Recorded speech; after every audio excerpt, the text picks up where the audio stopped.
Hi everybody, sorry for the little bit of lateness on this one because I usually do the when they do the morning break, but I didn't know when they were gonna do it. And then also I was gonna say, okay, I'm gonna wait until the lunch break, but then they took the lunch break really late today, so that's why the lateness of the video. Okay, so I gotta get back to on Friday we had one witness I didn't cover because I figured why is she even talking? Because they talked about how they tested Karen Reed's blood for the blood alcohol content, but the reason I say why are they talking about it is because she's not charged with anything having to do with her driving, and so for me it's kind of a moot point. And also the lab technician or whatever she is was really sketchy with the details, so I didn't like her at all. She could never answer a question yes or no. I mean, she finally did, but they had to prod it out of her, so I didn't enjoy that. Okay, the second witness after her was Ryan Nagel. Ryan Nagel is important because Ryan Nagel is the brother of Julianne Nagel, and he she called him to get a ride back home, but then she decided not to go with them. But the point is that his car was there long enough to see Karen Reed's SUV pull up or whatever, but he said the car was empty except for her. Okay, and then he was trying to be sketchy, but it was after the fact, so I don't know if it moved the I don't know if it moved the jury or not, but it was just sketchy.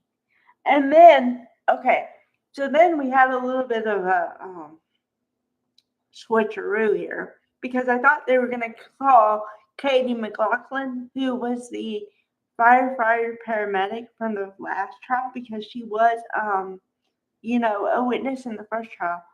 But they switched the order and they had Sarah Levinson uh, testify. Okay, Sarah Levinson was also another girl that got a ride home from Jennifer McCabe and Matt McCabe. And she, all she said was that she didn't see anything really, you know, interesting that night or whatever. So I was like, okay, why is she talking? And then it happened. She said, well, Julianne said something. And then they cut it off. And they didn't ask, what did she say or anything. They just moved on to the next witness, which I found odd. But maybe we'll get around back to that because it has happened in the first trial that sometimes they'll have a witness and they'll say something, but they won't do it now, but they'll do it at a later date. So I'll have to maybe come back on that. Um, okay. So then the last witness up until the lunch break, and apparently they're still on a lunch break because before I started doing the videos, I checked, and they're still on a lunch break. So I don't know how long the lunch break is going to be. Sometimes it's 30 minutes, sometimes it's 45. So I don't know. And I don't know exactly when they started the lunch break.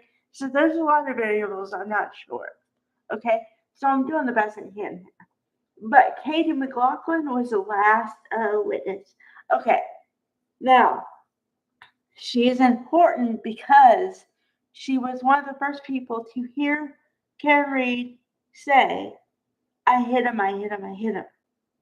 But then she um, she also was the one who told the other people that what Karen Reed said. And so if it wasn't for her, nobody would know that. And then she also feels like she's really wishy-washy. Like, I usually say this with men, but she reminds me of a waffler because she'll change the story to fit whatever she wants to portray at the time. I found that odd. Okay, the one thing, okay, I'm just now jogging my own memory. Okay, so Caitlin Albert is one of the Alberts, right? So it's part of this whole thing of the Make Alberts. I talked about that. it's a combination of the McAlberts and McCabe's and Alberts. Okay.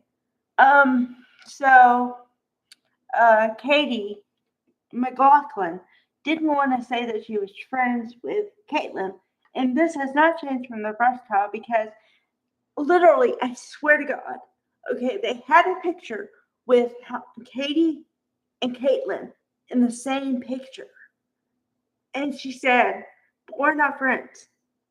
They're friends on Facebook. They go on trips together, things together all the time." And she says they're not friends. Oh, okay. Yeah, okay. Yeah. And then, so today she said the same thing. She said, I wouldn't say we're friendly, but yeah, we know each other because, our social circles hang out together. So I see her a lot, but we're not friends. Wow. And also, I don't really comment on this too much, but man, if there was a word for okay, the closest word I can think of is catty, but extreme. This woman is extremely catty. Okay, and this is something I do talk about all the time. Uh, I talk about changes in demeanors, uh, uh, affect, breathing, all that stuff. Okay, so you had to watch it. But when the Commonwealth was, she was a witness for them, they were asking her questions. She's all calm, pure, calm, cool, collected. Um, that, you know, they would ask a question, she would answer, no problem.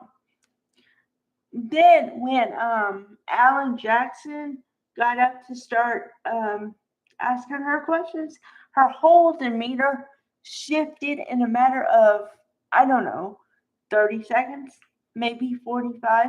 Her whole face, body, she tensed up. She was like, okay, imagine, I'm gonna try to use myself in this example here. Okay? Imagine me. This is me. I'm loose. Okay. Her whole body was like, her face was, she went from, you know, to, and okay. I know you couldn't see my arms the second time, but her face, like she looked pissed off, and her whole arms and everything went tense as hell. If that's not change, I don't know what is, man. Whew. That girl has some. And the thing is, I don't know why she's protecting these people because even if, and I'm gonna go into a theory here, but okay, say, what's his name, Brian Albert Jr., the son. Say Brian Albert Jr. had something to do with it. Why is she protecting Caitlyn? Because they're brother and sister. They're She's not involved unless she's involved in the cover up. But I mean, she's not directly involved. So why protect her? And why are you so shady? Like, it makes me think that you had something to do with it. Just, I don't know with these people. I don't know. And well, I tell you one thing. This witness is the one witness who got a reaction out of me today. Otherwise, I would be like, oh, okay, it's cool. They're okay. They're not too bad. But this witness is like, it's like, okay, trying to verbalize my feelings as I'm having them. And so my brain and my brain, the emotional brain and the word brain is having a little bit of problem. Okay. But when you get me feeling like this, there's something up because I don't usually think there's something up with everybody. But man, she reads like off the Richter scale of And it makes me want to question. And my one question is, what is wrong with you? Like, why are you? I don't know. I don't know. I got no answers for that. But it just makes my body feel like that. And then when my body starts feeling like that, I start asking questions.